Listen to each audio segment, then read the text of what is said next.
आज के विषय की बात करने वाले हैं और जिस तरीके से आज एक एक पॉइंट पे आपको डिस्कशन करने वाले हैं, ये बहुत ही महत्वपूर्ण है।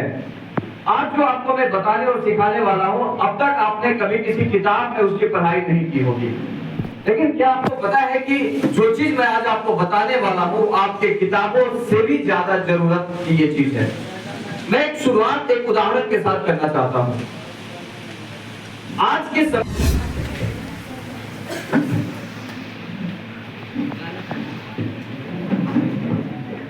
इसको बंद करो,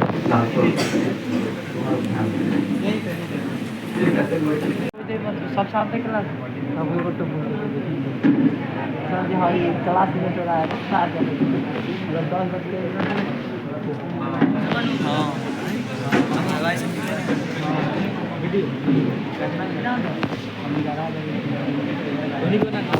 जिस तरीके से दुनिया आगे बढ़ रही है, जिस तरीके से हर एक व्यक्ति अपने जीवन में सफल होना चाहता है, उसके बीच की कहानी हर किसी की अलग अलग होती है। जैसे अगर यहाँ पे 200 छात्र एवं छात्राएं बैठी हैं, तो हर एक छात्र और छात्रा के घर की अलग अलग कहानी है। हर एक छात्र और छात्रा के घर की अलग अलग स्थिति और परिस्थिति है। किसी के पिताजी जॉब करते हैं, किसी के पिताजी बिजनेस करते हैं, किसी के पिताजी अपने किसी भी तरीके से मेहनत करके ये सोचते हैं कि हम कोई सर अगर आप वहाँ अच्छा नहीं लग रहा सर, ठीक है सर, कोई बात एक बार वहाँ सर को थोड़ा बैठने दीजिए प्लीज। एक बार सर के लिए जोरदार ताली बजाइए। भाई ये काम किया सर एक सेकंड पे प्लीज। आपको भी अर्जेंट हो जाइए, थोड़ा दिक्कत होगा तो ऐसे भी बैठ सकते हैं, दिक्कत नहीं, अर्जेंट हो जाइए, ठीक है। तो हर किसी की जी एडजस्ट कर लीजिए, थोड़ा इधर भी आप लोग बैठ सकते हैं, कोई दिक्कत नहीं, मैं भी कहूँ साथ में पार्टी मारूंगा, कोई दिक्कत नहीं। तो जिस तरीके से हर एक बैठा हुआ यहाँ पे छात्र और छात्रा के घर की परिस्थिति अलग अलग है, उसी तरीके से इस देश की 140 करोड़ लोगों के घरों की कहानियां अलग अलग है। कोई ऐसा है जिसके घर में सारी सुविधाएं हैं, कोई ऐसा है जो अपने घर के छोटी छोटी सुविधाओं के लिए लड़ाई लड़ रहा है। लड़ाई का मतलब कि अगर मान लीजिए कि हमें सुबह आज अगर हमारे परिवार में 1000 रुपए की आवश्यकता है और अगर आपके माँ के पास आज वो पैसे नहीं है, तो उस पैसे के लिए आज आपके पिताजी माताजी न जाने कितने संघर्ष कर रहे होंगे कि किसी भी तरीके से वो पैसे मेरे पास आ जाए और मैं अपने बच्चे के लिए कुछ अच्छा कर दूं। कई बार आपने देखा होगा कि आपके फीस को भरने के लिए, आपके कोचिंग स्कूल के फी को भरने के लिए आपके माता पिता को संघर्ष करना पड़ा होगा। कई बार आपने देखा होगा कि कई ऐसे फेस्टिवल आए होंगे आपके परिवार में, जिस फेस्टिवल को बेहतर तरीके से मनाने के सफल मात्र 3% लोग हो पाते हैं, 3 से 5%। आखिर क्या कारण है? कोई तो वजह होगी कि 3% लोग सफल हो जाते हैं और 97% लोग सफल नहीं हो पाते हैं, जबकि सोचा तो सबने था सफल होने के बारे में। एक और उदाहरण ले लेते हैं।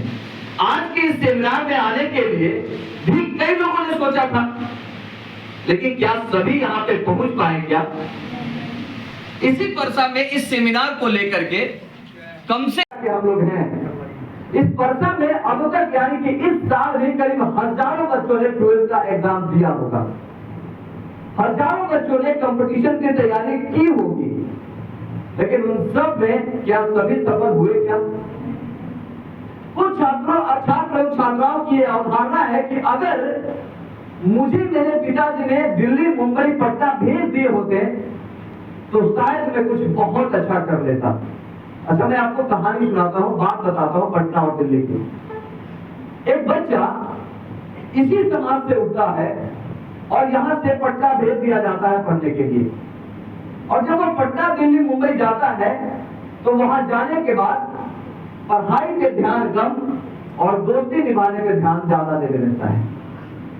उसी माँ पिताजी ने जिसने अपने मेहनत से गेहूं उगाया, मक्का उगाया, चावल उगाया, इस कड़ी धूप में पसीना बहा करके किसान के रूप में काम करके उस अनाज को बेच करके उस बच्चे को दिल्ली मुंबई पढ़ने के लिए भेजा, वही बच्चा उसी दिल्ली मुंबई में किसी के साथ रेस्टोरेंट में घूम रहा है, किसी सिनेमा हॉल में घूम रहा है।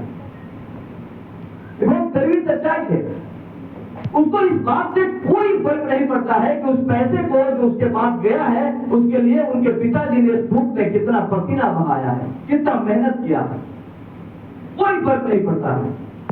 और जब वही छात्र पटना जैसे शहरों में, दिल्ली जैसे शहरों में 2 साल 5 साल बिताकर वापस लौटता है तो पता चलता है कि गया तो पढ़ाई करने था, गया तो सफल होने था, लेकिन असफल होकर लौटा।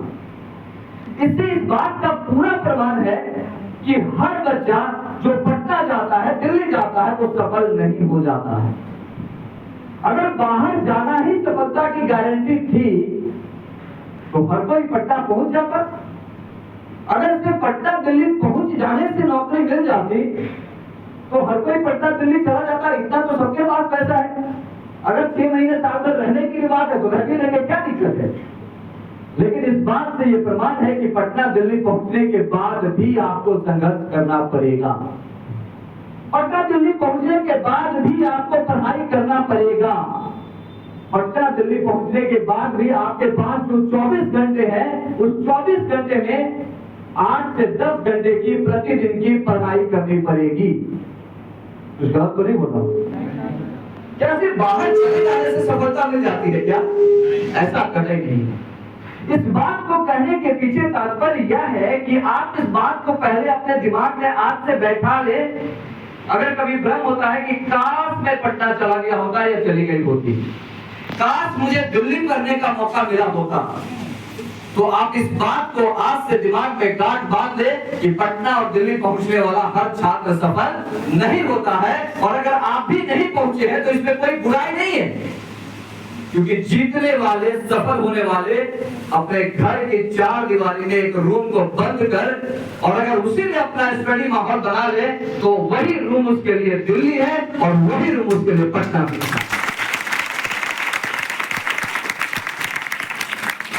माहौल हम जब चाहेंगे, जैसा चाहेंगे, जहां चाहेंगे बना लेंगे। ये हमारे ऊपर डिपेंड करता है। आज यहाँ पे परसा में ये माहौल बना ना, आज मोटिवेशन की आज एक पहली सेशन हुई ना,